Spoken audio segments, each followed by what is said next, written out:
Hello, good morning.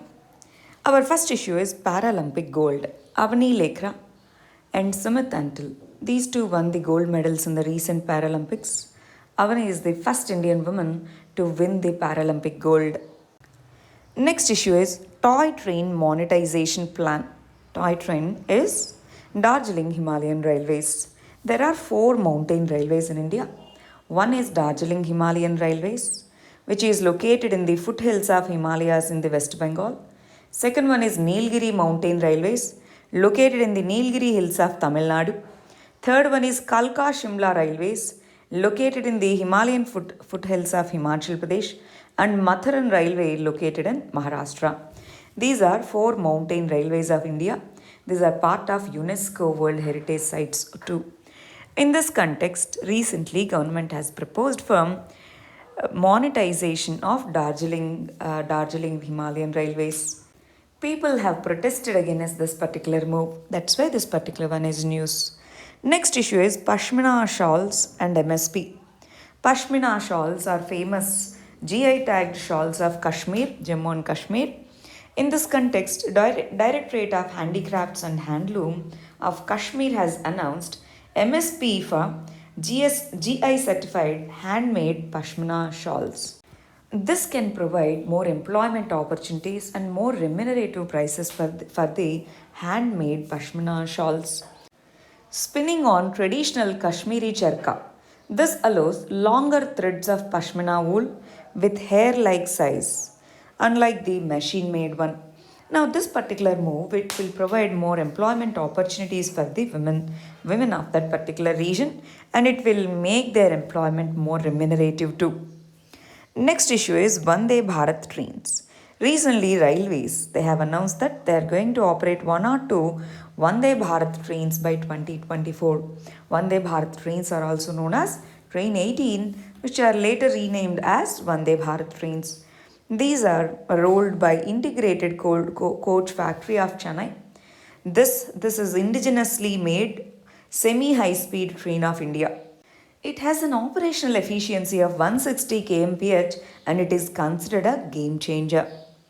Next issue is leaded petrol. UNEP, United Nations Environment Program, has said that use of leaded petrol has been eradicated from the globe because lead is cancerous. This leads to many health complications. In this context, eradicating this, it saves the economies over 2.4 trillion annually in the form of premature deaths and the related pollution. According to UNEP, we eradicated this after a century after doctors first issued warnings against this toxic lead. And Algeria is the last country that used the leaded petrol, and recently it has exhausted the leaded petrol supplies in the last month. That's why we eradicated it completely. Next issue is Bharati Airtel is planning for rights issue. Rights issue means selling the shares of the company to the existing shareholders itself. This is known as rights issue. This doesn't mean they have to buy it. It's not an obligation. It's just an option open to the shareholders. They can buy the shares worth their previous shares, and these shares can be sold in the open market after that. These are known as rights issue. This will give it required money for investing in new technologies such as 5G. Next, let us understand the editorials. First one is America's Asia policy. Recently, America is criticized for its setbacks in Afghanistan, but this should not deter it to promote the rule based order in Asia. America should focus on rule based order in Asia. Recently, American Vice President visited Southeast Asian countries and spoke about rule based law.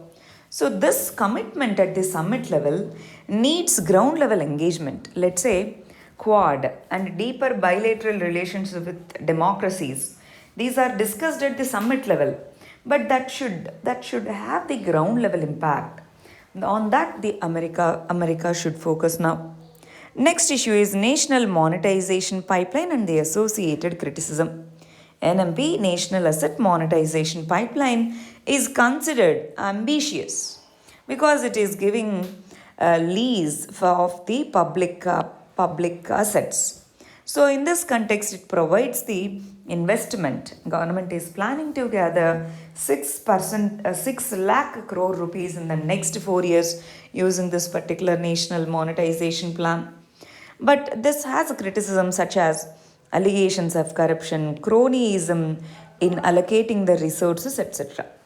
But it is said that it revives the investment and it promotes the demand in the economy. The main instruments that are proposed in this particular mission, in this particular pipeline, are two. One is PPP, public private partnership model. Second one is InvIT means investment trust. Through that, shares are sold.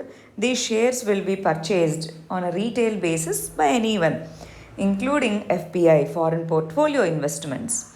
So these two methods, they have the issues. In this context, why can't the government go for debt monetization? Why can't it take the loan from the market? Anyway, excess liquidity is there. So why can't it take the loan? There are concerns of crowding out. But already excess liquidity is there, and then aggregated low demand aggregation is there, inflationary threats are minimal. So in this context, targeted borrowing would be more as compared to this. And targeted borrowing, if it is channeled towards investments, especially infrastructure investment, it can pull in, that is crowd in the private investment, and it leads to economic revival too. So why can't the government think of alternatives instead of giving the resources at a distress sale? Now economy is under distress. So even if the government gives them to the lease, it will be at very, very low cost. So why should we sell the assets or lease the assets at the distress sale? That's the question now. Next issue is India and achievements of India in INDCs. India is member of UNFCCC, United Nations Framework Convention on Climate Change. Under that, we have two major protocols. One is Kyoto, second one is Paris Agreement. Under Paris Agreement, each country has to place its own targets, which are known as intended nationally determined contributions. India has given its own INDCs. Now, recently, many countries are asking for, especially USA is pressurizing India to pledge more in the context of INDCs. In this context, if we observe the achievements of India in this regard, it's already huge as compared to other countries. So we should not be forced. That's the gist of this. Now let's understand this. COP26 is going to be held in November in Glasgow, Scotland. So USA has pledged net zero emissions by 2050. China has pledged net zero emissions by 2060. World Bank data for CO2 emissions based on Kyoto Protocol, it says that at a current rate, China and USA could emit five times more than India by 2030. And UK's emission levels are 1.5 times more than India, in spite of having less population. So India is on track. And in the context of INDCs, we said 40% of electric power would be from non-fossil fuels. Already 38% is from non-fossil fuels. Similarly, we want to reduce the emission intensity by 20 to 25% by 2020, 33 to 35% by 2030. So in this context, already India reduced it by 24% as compared to 2005 levels. And we also have ambitious renewable targets such as achieving 175 gigawatts by 2022, 450 gigawatts of renewable energy by 2030. And India is also playing leadership role in International Solar Alliance, Coalition for Disaster Resilient Infrastructure. In this context, every country has to take the responsibility. The burden should not be on few countries. So India's per capita emissions are very, very less. It's the third largest emitter in terms of cumulative emissions, but per capita emissions, which is a better indicator for development, balancing the development and environmental argument, in that India emits very less. So that's why responsibility should be shared among other countries too. Next issue is marital rape. Recently, Chhattisgarh High Court has said that marital rape is not illegal. So, in this context, marital rape, in terms of criminal law, is an exception. Under Section 375 of IPC, it's an exception. It is not recognized legally in India, but it is against women's dignity, equality, and bodily autonomy. So, it can be best considered as a patriarchal belief which says that marital rape cannot be differentiated between the other sexual intercourse that is common in the marriages. So, this mindset should change. Next issue is criminalization of politics. Recently, Supreme Court has asked the various political parties to appear before it in case of contempt of court.